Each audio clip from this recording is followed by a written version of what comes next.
So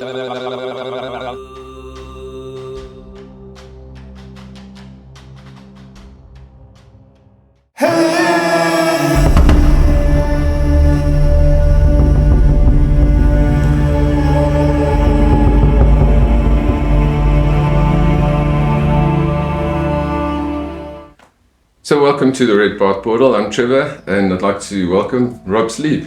Hi. Thanks for joining or agreeing to join me on my show. Thank you very much. It's good to be here. So the reason why I brought you on the show is because I think we agree with a lot of things, that we're on the same page. And you've worked with the plants, you still work with the plants. And so just tell the viewers a little bit about yourself. Well, my journey or my introduction to plants started a while ago, but in earnest maybe 15, 16 years ago, where I had an ayahuasca experience. So for 10 to 12 years before that, Trev, I was partaking in no plants, no tobacco, no alcohol. Yeah, I remember. It was Eastern philosophy, quite a pious path, a lot of meditation. So I found the similarities with this old couple and drank ayahuasca. And that kind of shifted everything. Once you've been through the veil or into the cosmos or the universe or trip, it gets a bit challenging with the choice of words because people get stuck up or get caught onto words and then lose the gist of the explanation or the understanding.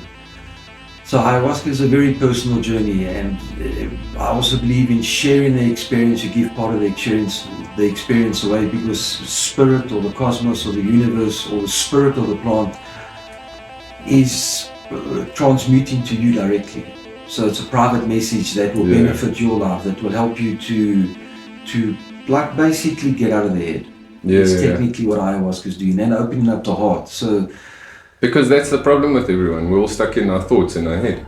And then even if you meditate, you can't meditate because you're stuck in the thought process. It's only when you let go and observe.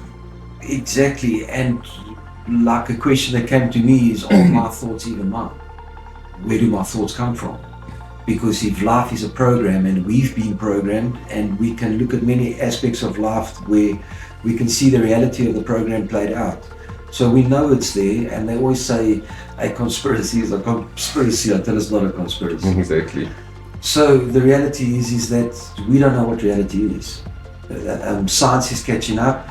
I believe there were people in our history that left us hints that did go past the expansiveness of what we perceive ourselves to be. I believe the life we live is very limiting, because the system we as humanity have accepted as normal, that we've created and live in, sets those parameters, and maybe to do with law and order, respect, structure. But I think the further we've stepped away from an understanding of who we were, I think the more challenging life has become, So we're making technological advancements, and we expanding as humanity, but at what cost? Exactly. So the plants completely give you the opportunity to shift your consciousness, or shift your everything, your belief system, your understanding of the universe, understanding of yourself. And I was blessed to find the organization, church in inverted commas, eclectic Christians, a religion that's registered in South America, that was only founded in the early 1900s by an African man who was from slave descent in Brazil, and he had crossed paths in the jungle and met a Kashina shaman, and with a language barrier that found a way, and they drank ayahuasca together. And because the maestro had a Roman Catholic influence in his upbringing, when he crossed over to the spirit world, or through the veil or the matrix, or whatever understanding is, heaven, the cosmos, the universe, his first interactions were with spirit beings that were of the Roman Catholic faith, within the celestial concordance. Yeah, maybe also to pull him into the matrix before he really sees the truth of what the matrix is. It was a soft landing because he felt comfortable. He knew all these deities, he recognized them from his faith. And then he saw the connection. And then he maybe saw through the veil and understanding. And he worked with a family unit within the forest for I don't know how many years, and the word got out, and that religion has grown, and it's registered as a religion within the law of Brazil to protect us when we drink the Holy Sacrament in the church. So what's their name? It's the Sainted Army. Sainted Army translated into English would be Give Me. And then also we must just remember that this is my interpretation and understanding of what I've experienced for my personal journey. And within the church, it's quite a large organization. They've just built a new church in the Amazon jungle. But now, let me just interrupt you there. So do you think all these ancient ways need to be Christianized, or can they not go back to their traditional ways like the Native Indians or the Native Americans? Yes, but with these new religions, what they do is they give an opportunity for the celestial concordance, heaven, the creator, our ancestors, to now channel the new way, the new path, the new direction, and that's what's happened within the Sainted Army.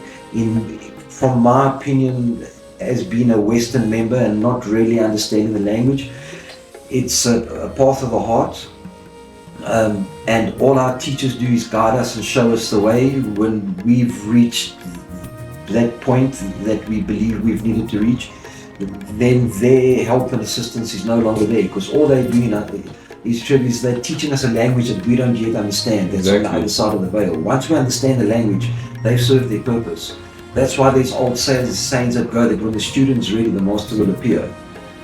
It doesn't mean that you've been attached to your master and now you're stuck with that master, because the masters teach us that it's about shifting. It's so whether the Christian Bible is a story or not, but the story of Christ going into the desert for 40 days and his pilgrimage for an understanding to raise his consciousness, because he was born human. Yeah, because there's a lot of debate about that he was initiated in Egypt and in India. But now, going away from that, Yes. What about, you were telling me about the red road, the red path. So the Native Americans used to have their philosophy around the red road, which is really the red path. And now you're telling me there is this new organization.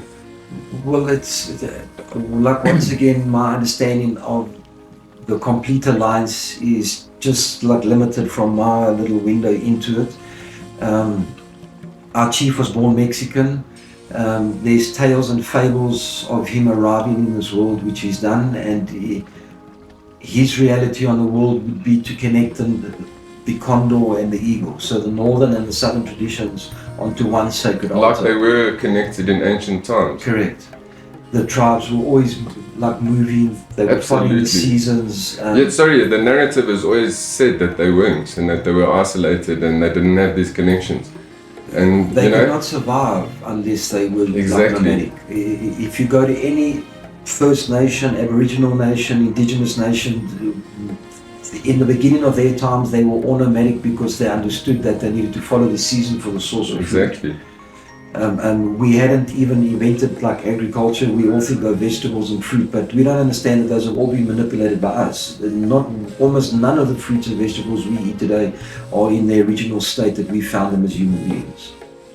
You know, we wanted to make apples sweeter, so we bred them. If we look at dogs, all dogs come from wolves, and like our abilities, what we are like able to achieve. I mean, like teachers I worked with use words like we are magnanimous, that the plant actually may have a consciousness, that it's connected to like a spirit being that's obviously within that side of the world, and through that your development goes, and why you're less able to be controlled is because this expansiveness starts to happen. Your eyesight goes from being in blinkers from what you've been taught, and if you look at most of Western society, it's parrot fashion. There's no creativity. Exactly. So when they are consumed, people who are ready and willing for them, and who are open with no expectations, in the majority of the times, find major relief and advancement in their life. Yeah. And like resolution and resolvement of karma, who sat in a teepee in a circle and prayed on the Chunupa, on the tobacco. When you have the tobacco and the Chunupa, you have the power to speak your truth, and the people who are in your circle have the power to understand and listen to your truth. And that's word, that's a contract, that was their way, it was done. And when they saw the white man smoke the pipe but go against his word, and the white man asked them for the tobacco, they gave them the tobacco because they saw their foolhardiness towards the tobacco without understanding it as a sacrament. Because then it was more about making money and mass producing it. And then we can see what tobacco does. It kills just about 6 million people a year, or tobacco related conditions. So if we use tobacco in a different way, then it's a medicine. It's just about the application of it. But because they close those doors and they don't allow the information out, people don't really understand. And then if you take it to a spiritual context, in traditions, people who smoke, who meet people, facilitators, mediums who have got a connection to the other world, a lot of times they will say, hey, you have an ancestor, or you have a guide or a helper who's trying to communicate with you, and you're not catching the message because you don't understand the language. And so you want to smoke because they're trying to get your vibration up through the talking tool. If tobacco was used in the right, when you're craving tobacco, we're smoking because that's how we do it in the Western world. If we were in a native tradition, they would use the tobacco in a completely different way to connect to that side. So there's many understandings and uses of tobacco, but they all lead to a spiritual connection. So misuse, anything in abuse and use is going to be detrimental to us. This whole thing with peyote now they're allowing the Native Americans to use peyote. They've always used it for thousands of years amongst a whole lot of other things. So there is this they're starting to use them in the church. Okay, so before we lose the plot here and take a break, I really thank you for joining us. And we're going to film another one in a moment. Yes. And like and subscribe.